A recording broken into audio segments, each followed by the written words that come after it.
The dinner table was set perfect. I looked at the good plates we only use for special times.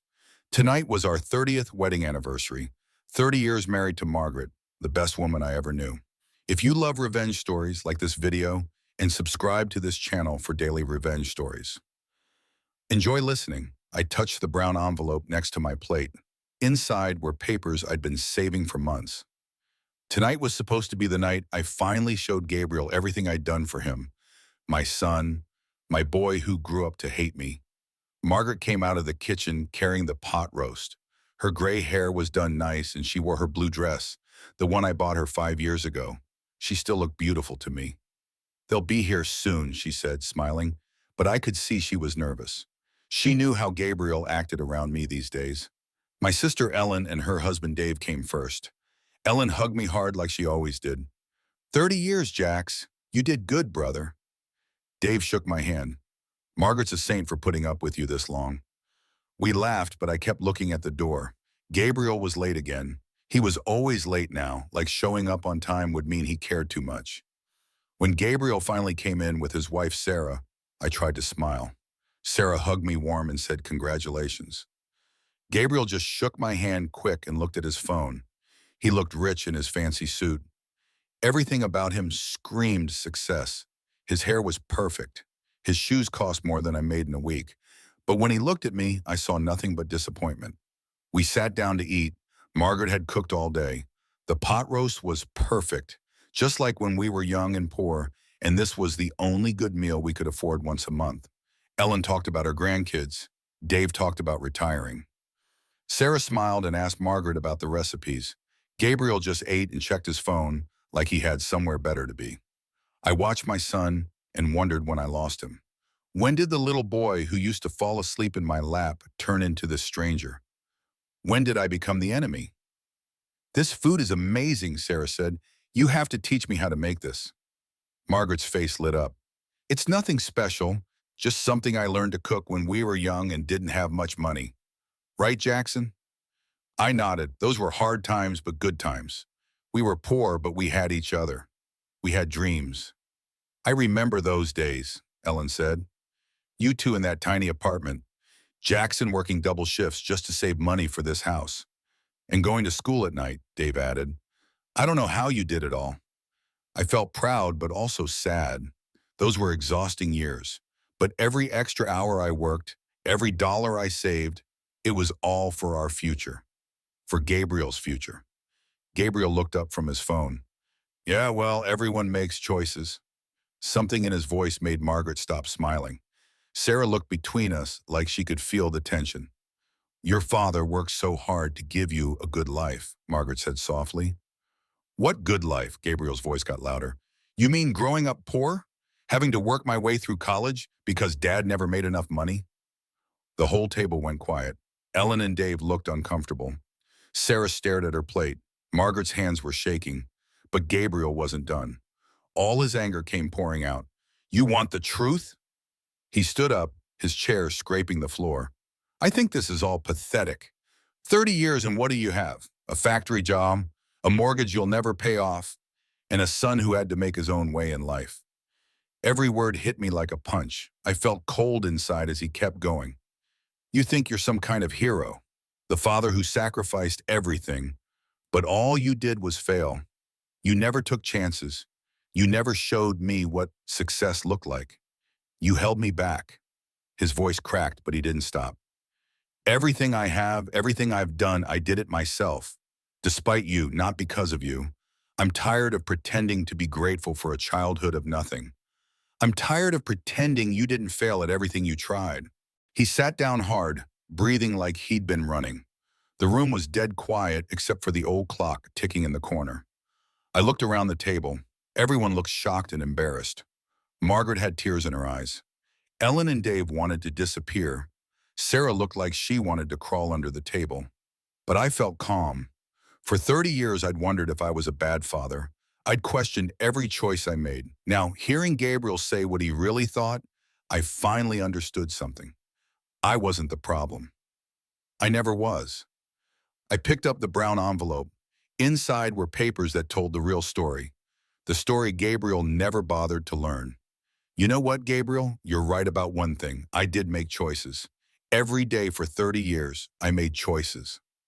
I opened the envelope slow and careful. Gabriel's confident look started to crack as he watched me. I chose to work double shifts instead of finishing my engineering degree. I chose to save every extra dollar instead of buying things for myself. I chose to take out a second mortgage on this house to pay for your college so you wouldn't have debt. Gabriel's eyes got narrow as I spread papers on the table. Bank statements, investment records, property deeds, 30 years of sacrifice written in black and white. I chose to skip lunch for 2 years to pay for your study abroad trip. I chose to drive my old truck for 15 years so every dollar could go to your future. Instead, Sarah gasped when she saw the papers. Margaret leaned forward, seeing them for the first time. She started crying as she realized what I'd been planning to show Gabriel tonight. You know that apartment you are so proud of buying yourself? I put a property deed right in front of Gabriel. I bought it 3 years ago. Your rent payments go into an account I set up for taxes and repairs. Gabriel's face went white. All his confidence was gone as he stared at the paper with his name on it. The trust fund you don't know about yet? The one you'll get when you turn 30? I put more papers down. 22 years of payments. Even when we were eating pasta 5 nights a week, I never missed putting money in for you. Ellen gasped. Dave shook his head in amazement. They knew I worked hard, but they didn't know about all this. That job you got last year at Henderson and Associates, the one that seemed to come out of nowhere? I put down a letter I'd written to my old friend who worked there. I didn't get you the job. You earned that. But I made sure your resume got to the right person. Gabriel took the letter with shaking hands. I could see the moment he understood. All those invisible ways I'd helped him his whole life. Remember your car accident in college? When insurance covered everything? I showed him a receipt for $5,000. Money I borrowed to make sure he didn't start life in debt. I never told your mother. She would have worried. Margaret was crying hard now. 30 years of quiet sacrifice she never knew about. You want to know about failure, son? I stood up slow, gathering my papers. Failure would be raising a child who had everything and still couldn't see love when it was right in front of him. Gabriel sat frozen, all the color gone from his face. Sarah moved closer to him, her hand on his arm, tears in her eyes. The man you just called a failure owns your apartment. The father you're ashamed of is why you graduated college with no debt. The dad who held you back is why you could take those unpaid internships instead of working nights like I did. I walked around the table until I stood behind Gabriel's chair. I could see all the papers reflected in his glasses. You know what's really sad? I asked quiet. I was going to give you these tonight as a gift to myself. I wanted to finally see you understand what love looks like. I was going to tell you about the engineering job I turned down last month in Seattle. I said no because I didn't want to move far from you and Sarah. Gabriel's shoulders started shaking. Sarah was whispering to him, crying too. But instead of understanding, I got proof of what I've known for years. The boy I raised thinks love means never having to work for anything. That success means never saying thank you for the help you got. I moved back toward my chair, but didn't sit down. I looked around at my family, this life I'd built one choice at a time. Ellen was crying into Dave's shoulder. Dave looked shocked, like he was seeing me clearly for the first time. Margaret stood up to hug me, but I held up my hand. I had more to say. 30 years ago when you were born, I promised myself I'd be the father mine never was. I promised you'd never doubt you were loved. You'd never wonder if you mattered.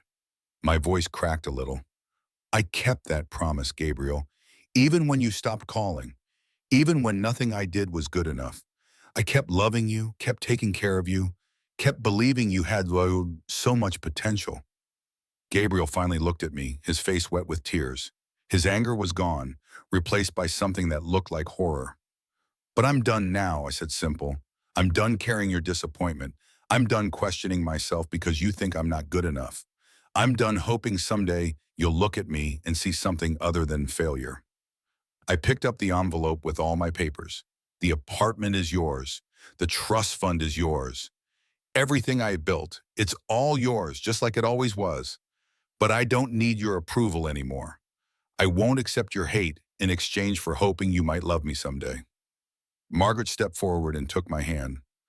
After 30 years, she was still my partner in everything. I'm going to sit on the porch, I told her quiet. I want to watch the sunset and think about all the good choices I made, all the things I did right, all the love I got to give, even when it wasn't given back. I kissed her forehead, smelling her familiar perfume, grateful for this woman who stood by me through everything. As I walked to the door, I heard Gabriel behind me, his voice broken. Dad, please.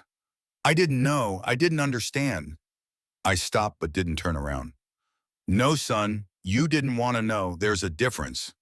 The front porch was peaceful. The air smelled like Margaret's roses. I sat in the old rocking chair I'd built when Gabriel was little, the same chair where I'd held him when he was sick or scared.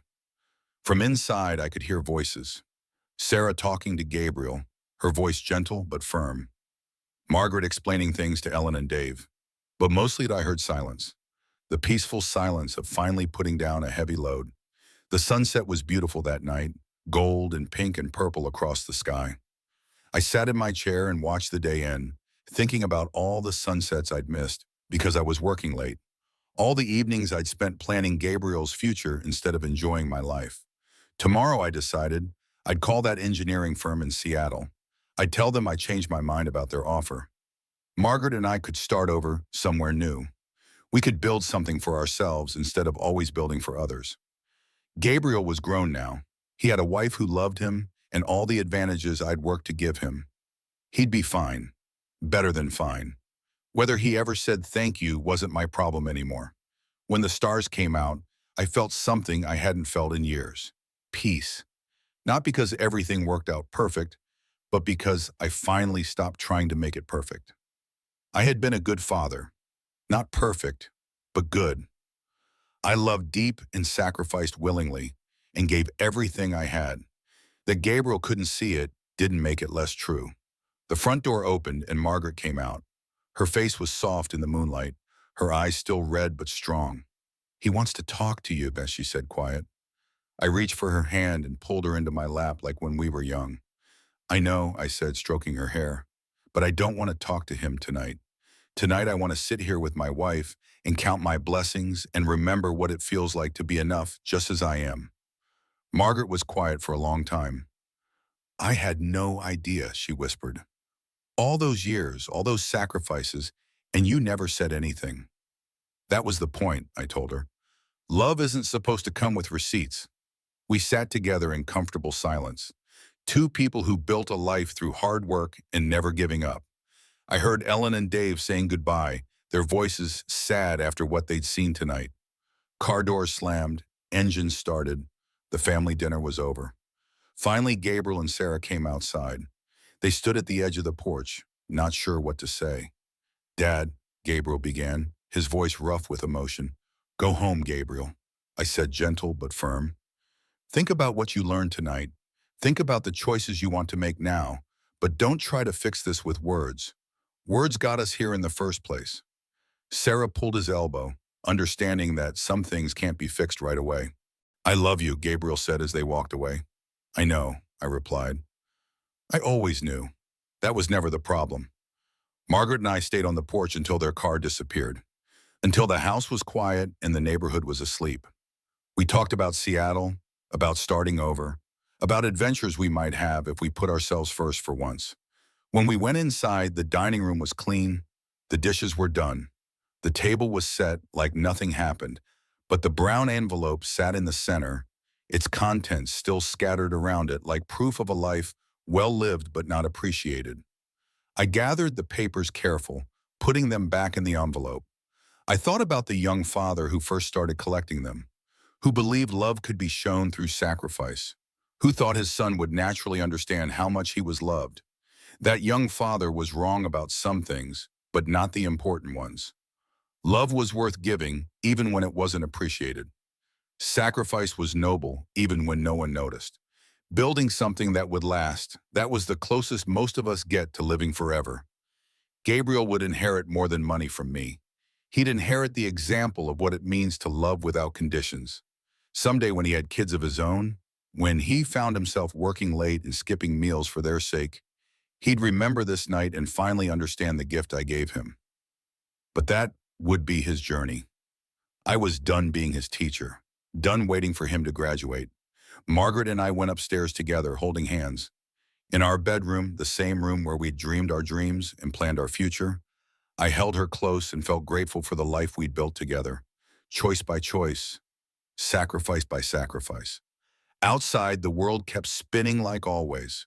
But inside our house, in our bed, surrounded by 30 years of memories and the promise of new adventures, I finally understood something my own father never taught me.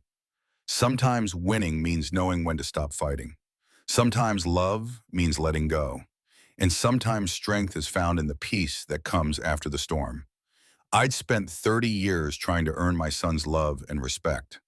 Tonight I learned that I'd already earned both. I just hadn't been looking in the right place to see them. They were in every opportunity I'd created for him, every door I'd opened, every burden I'd carried so he wouldn't have to. And that was enough. More than enough. It was everything. Thank you for listening. If you enjoyed this story, give this video a like and subscribe to this channel for everyday revenge stories. Thank you and see you in the next one.